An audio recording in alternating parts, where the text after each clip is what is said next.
ரோசாலி அக்கா இப்படி என் மேல கோவப்படுவாங்கன்னு நினைக்கவே இல்ல. எல்லாத்துக்கும் என் அத்தைக்காரி தான் காரணம். இவள ஒரு வழி பண்ணணும். இன்னைக்கு உன சும்மா விட மாட்டேன்டா டோய். என்ன சத்தம்? கழுத்துல இருந்து கைய எடுமா, கழுத்து இருக்குது. அடி அம்சு, முதல்ல அவரை விடு. அப்பா, நீ மகராசியா இருப்பமா, உனக்கு ரொம்ப நன்றி. ஏடி அறிவு கட்டவளே, எதுக்கு தேவையில்லாம போட்டு உன் புருஷனை அடிக்கிற மாதிரி இவரை அடிச்சுக்கிட்டு இருக்க? விஷயம் புரியாம பேசாதீங்க. இவன் என்ன சொன்னான் தெரியுமா? அப்படி என்னடி சொன்னா? என்ன பார்த்து என்ன சேர்த்துக்கோன்னு சொன்னாங்கா. பொய் பொய் பொய். லீலாக்கா, நான் சொல்றது உண்மைதான். நான் என்னைக்காவது தலை நிமிர்ந்து நடந்ததை நீங்க பாத்திருக்கீங்களா? எப்பவுமே குனிஞ்ச தலை நிமிராமத்தான் போவேன். நீ இருக்க ஹைட்டுக்கு குனிஞ்சு பார்த்துதான் நடக்கணும். குனிஞ்சாத்தேன் மக்க மனுஷங்க தெரிவாங்க. பாத்தீங்களாக்கா, உங்க முன்னாடியே எப்படி நக்கல் அடிக்கிறான்னு பாருங்க. என்ன பார்த்து எப்படி அப்படி கேட்கலாம்? அம்சு, நீ உண்மையத்தான் சொல்றியா? ஏன்னா உன்னை விட அவர் பொண்டாட்டி நல்ல அழகா அம்சமா இருப்பாங்க. அப்போ என்ன அழகு இல்லங்கிறீங்களா? இல்லடி, மகாலட்சுமி மாதிரி பொண்டாட்டிய வீட்ல வச்சுக்கிட்டு யாராவது மூதேவிய பாப்பாங்களா சொல்லு? இப்ப சொன்னியே, இது 100ல ஒரு வார்த்தை. எனக்கா அவன் கூட சேர்ந்துக்கிட்டு என்ன மட்டம் தட்டுறீங்களா? அடியே, மட்டமெல்லாம் தட்டலடி. இவரு நல்ல மனுஷன், பல வருஷமா குடியிருக்கிறவரு. உன்னை பார்த்து ஏன் அப்படி கேட்கணும்? அது சரி, உனக்கு என்ன இவர்கிட்ட பேச்சு?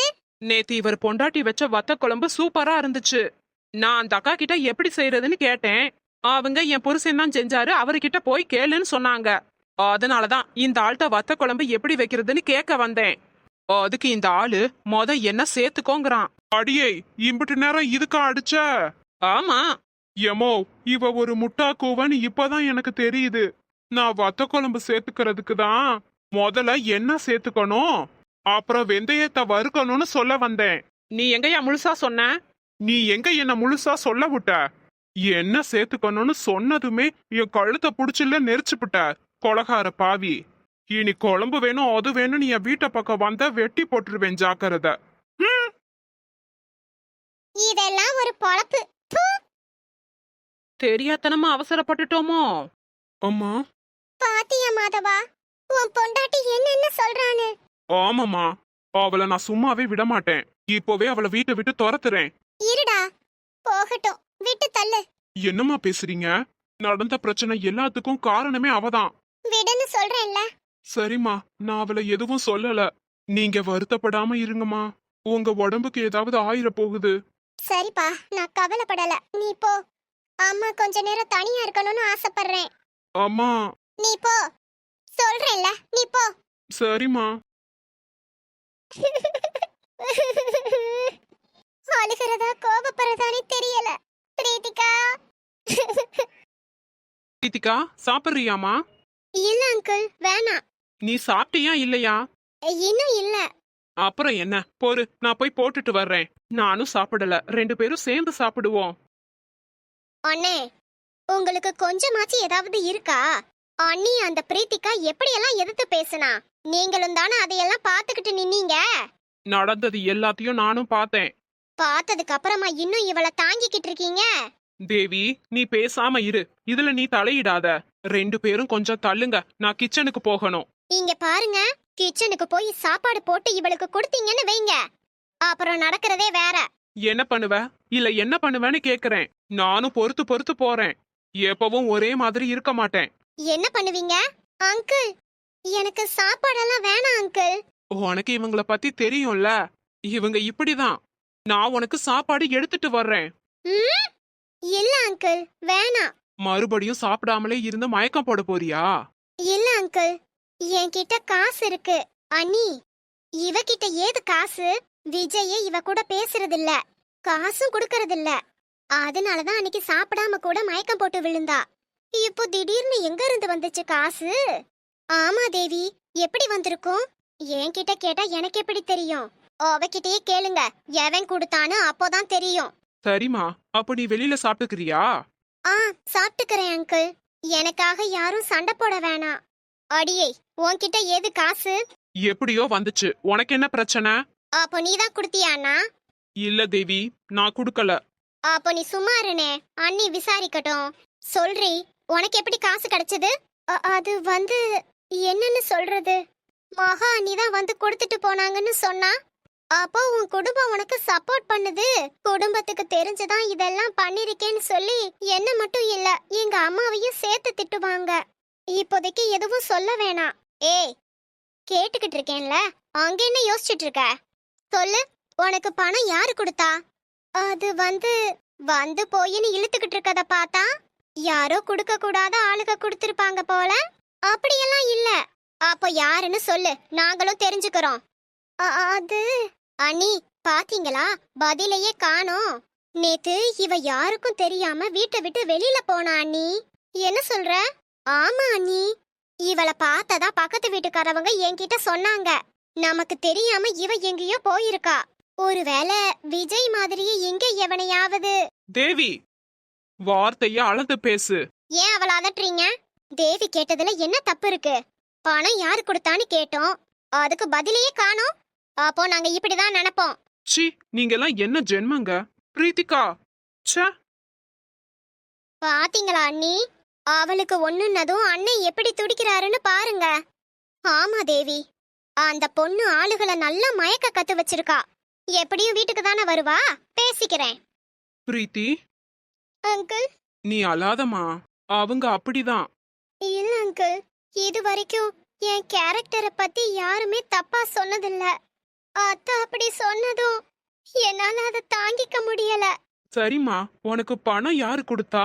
சொல்லக்கூடாதுன்னா பரவாயில்லம்மா, இருக்கட்டும். உங்ககிட்ட இத மறைக்கணும்னு அவசியம் இல்ல அங்கிள். என் அண்ணி தான் நேத்து வந்து பார்த்துட்டு போனாங்க. அவங்க தான் மொபைலும் பணமும் கொடுத்துட்டு போனாங்க. உங்க அண்ணியா? அவங்க எப்படி? விஜயும் நானும் லவ் பண்ணது எங்க அண்ணிக்கு எப்பவோ தெரியும். அப்படியா? அவங்களோட போன்ல இருந்து தான் நான் விஜய் கிட்ட பேசுவேன். நீங்க அண்ணிய தப்பா நினைக்காதீங்க, அவங்க ரொம்ப நல்லவங்க. அம்மா எனக்கு முத ஒரு மாப்பிளைய பார்த்தாங்க. அவரு நல்லா படிக்கவும் இல்ல, நல்ல வேலையிலயும் இல்ல. இவ்ளோ ஏன் சொந்த வீடு கூட அவர்கிட்ட இல்ல. அதனால அன்னிக்கு அந்த மாப்பிளைய சுத்தமா பிடிக்கல. அப்புறம் நான் விஜய லவ் பண்ணத தெரிஞ்சு இவரே நல்லவரா இருக்காருன்னு எனக்கு சப்போர்ட் பண்ணாங்க. அப்படியா? சரிம்மா, உங்க அத்தை யாரு பணம் கொடுத்தான்னு கேட்டதுக்கு உங்க அண்ணின்னு நீ அவங்க கிட்டயே சொல்லிருக்கலாம்ல. ஏற்கனவே நான் ஓடி வந்ததுக்கு எங்க அம்மா தான் காரணம்னு சொன்னாங்க. இப்போ இந்த விஷயமும் தெரிஞ்சா மறுபடியும் அம்மா கிட்ட சண்டை போடுவாங்க. அண்ணி தான் எல்லாத்துக்கும் காரணம்னு தெரிஞ்சா அவங்க பிரச்சனையில மாட்டிப்பாங்கல்ல அங்கிள். அதான் நான் சொல்லல. நான் பண்ண தப்பு ஒன்னே ஒண்ணுதான். விஜய நான் லவ் பண்ணதுதான் நான் பண்ண பெரிய தப்பு. நீ பண்ண தப்பு அது இல்ல. பிரகாசும் விஜயும் அண்ணன் தம்பின்னு தெரிஞ்சுக்காம விட்டதுதான் நீ பண்ண தப்பு. இந்த விஷயம் உங்களுக்கு எப்படி தெரியாம போச்சு? அங்கிள், விஜய் என்ன பிரகாஷ் கிட்ட பேசவே கூடாதுன்னு சொல்லியிருந்தாரு. அதே மாதிரி எனக்குமே பிரகாஷ் கிட்ட பேச பிடிக்காது. அதனாலேயே நிறைய தடவை அவர் ஃபோன் பண்ணப்ப நான் எடுக்கவே மாட்டேன். ஆமா, அத அவன் நிறைய தடவை சொல்லியிருக்கான். நான் எப்படியும் விஜய தான் கல்யாணம் பண்ணிக்க போறேன். அப்புறம் பிரகாஷ பத்தி தெரிஞ்சு நான் என்ன பண்ண போறேன் அப்படின்னு நினைச்சுதான் நான் எதையுமே தெரிஞ்சுக்கல. புரியுதுமா, உன் நிலைமை எனக்கு நல்லா புரியுது. கூடிய சீக்கிரமே விஜயும் புரிஞ்சுப்பான். மறுபடியும் எங்க அம்மாவோட என் குடும்பத்தோடயே இருக்க வாய்ப்பு கிடைச்சா அது போதும் எனக்கு. விஜய் தான் முக்கியம்னு வந்தேன். ஆனா இப்போ நான் யாருமே இல்லாத அனாதை மாதிரி இருக்கேன். நம்பி வந்த விஜயும் என்னை கைவிட்டுட்டாரு. அழாதம்மா, அலறத நிறுத்து. யாராவது பார்க்க போறாங்க. என் வீடு தான் அங்கிள் எனக்கு சொர்க்கம். அது இங்க வந்ததுக்கு அப்புறம் தான் எனக்கு புரியுது. எல்லாம் சரியாயிடும், கொஞ்சம் பொறுத்துக்கோ. நீ போய் சாப்பிடு. நானும் கூட வரவா? வேணாம் அங்கிள். பார்சல் வாங்கிட்டு வந்து வீட்டுக்கு வந்து கூட சாப்பிடு. சரி அங்கிள். சரி, நான் வீட்டுக்கு போறேன். ரொம்ப நேரம் வெளியில இருக்காதம்மா, சீக்கிரம் சாப்பாடு வாங்கிட்டு வந்துரு. சரிங்க அங்கிள். இவ்ளோ நடந்தும் நல்ல வேளை என்னை வீட்டை விட்டு துரத்தல. அது வரைக்கும் எனக்கு சந்தோஷம்தான். இவ்ளோ நடந்ததுக்கு அப்புறமும் அத்தை என் மேல கோவப்படாம ஃபீலிங்கோட போனாங்க. அப்படி பார்த்தா இன்னும் பிரீத்திகா மேல அத்தைக்கு பாசம் இருக்குது. பிரீத்திகா அங்க ரொம்ப கஷ்டப்படுறா. அவளை மறுபடியும் எப்படியாவது நம்ம வீட்டுக்கு கூட்டிட்டு வரணும். விஜய்க்கு பிரீத்திகா வேணும்னு நினைச்சா அவர் இங்க வரட்டும். பிரீத்திகா அவருக்கு சொந்தமாகறதுக்கு முன்னாடி அப்படியே உயிரை கொடுப்பேன், அதை கொடுப்பேன், இதை கொடுப்பேன்னு கதையா விட்டாரு. இப்போ பிரீத்திகா தனக்கே சொந்தமானதுக்கு அப்புறம் பிரீத்திகாவை எவ்வளோ முடியுமோ அவ்வளோ கஷ்டப்படுத்துறாரு, கோவப்படுறாரு. மறுபடியும் பிரீத்திகா இந்த வீட்டுக்கு வரணும். அப்படி வந்தாதான் விஜய் பிரீத்திகாவை புரிஞ்சுக்குவாரு. ஏதாவது பண்ணணும். பிரீத்திகா தான் ஃபோன் பண்றா. அத்தை பிரீத்திகாவை பத்தி புரிஞ்சுக்க இது ஒரு நல்ல வாய்ப்பு. அத்தை முன்னாடியே போய் பிரீத்திகா கிட்ட லவுட் ஸ்பீக்கர் போட்டு பேசுவோம். அப்பதான் அவங்க அவளை புரிஞ்சுப்பாங்க. அத்தை, எனக்கு சாப்பிடறதுக்கெல்லாம் எதுவும் வேணாம். எனக்கு எப்ப பசிக்குதோ நானே கேக்குறேன் போ. அது இல்ல அத்தை, பிரீத்திகா தான் ஃபோன் பண்றா. நான் லவுட் ஸ்பீக்கர்ல போட்டு பேசுறேன். நான் சொன்னதை நீங்க எந்த அளவுக்கு நம்புறீங்கன்னு எனக்கு தெரியல. அதான் அவ பேசுறத கொஞ்சம் கேளுங்க. ஹலோ பிரீத்திகா. அண்ணி, இந்த குரலை கேட்டு எத்தனை நாள் ஆச்சு? அண்ணி, அம்மா எப்படி இருக்காங்க? ஒழுங்கா சாப்பிட்றாங்களா? மாத்திரையெல்லாம் நேரத்துக்கு எடுத்துக்கிறாங்களா? இன்னும் என் மேல பாசமா தான் இருக்கியா பிரீத்திகா? அண்ணி, நான் பேசுறது கேக்குதா இல்லையா? ஆ, கேக்குது. ஆமா, நீ ஏன் மெதுவா பேசுற? ரூம்ல இருக்கேன் அண்ணி. நான் பேசுறத யாராவது கேட்டுட்டா பிரச்சனை ஆயிரும்ல, அதான். நீ சாப்பிட்டியா? இல்ல. ஏன் இன்னும் சாப்பிடல? அண்ணி, இது அம்மா குரல் மாதிரி இருக்கு. இல்ல, நான் தான். ஏன் சாப்பிடலன்னு கோவமா கேட்டேன். அது உனக்கு உங்க அம்மா குரல் மாதிரி இருந்துச்சா? ஓ, நீங்க தானா? நான் கூட அம்மான்னு நினைச்சேன். அம்மா என்கிட்ட எப்படி பேசுவாங்க? இந்நேரம் என்ன தலைமொழி இருப்பாங்க. அப்படியெல்லாம் இல்ல பிரீத்திகா. சரி, நீ ஏன் இன்னும் சாப்பிடல? சாப்பிடலான்னு தான் போனேன். ஆனா அதுக்குள்ள பிரச்சனை ஆயிடுச்சு. என்ன பிரச்சனை? அத்தை என்னை இங்க சாப்பிடக்கூடாதுன்னு சொல்லிருக்காங்கல்ல அண்ணி. அதனால நீங்க கொடுத்த பணத்துல வெளியில போய் சாப்பிடலான்னு கிளம்புனேன். உனக்கு எப்படி பணம் வந்துச்சுன்னு கேட்டாங்க. நான் தான் கொடுத்தேன்னு சொல்ல வேண்டியது தானே? எப்படி சொல்ல முடியும் அண்ணி? ஏற்கனவே அம்மா தான் என்னை விஜய் கூட கல்யாணம் பண்ணி இங்க அமைச்சு வச்சதா சொல்றாங்க. இப்போ இத சொன்னா அவங்க கன்ஃபார்மே பண்ணிடுவாங்க. அப்புறம் அம்மாவுக்கு தான் பிரச்சனை.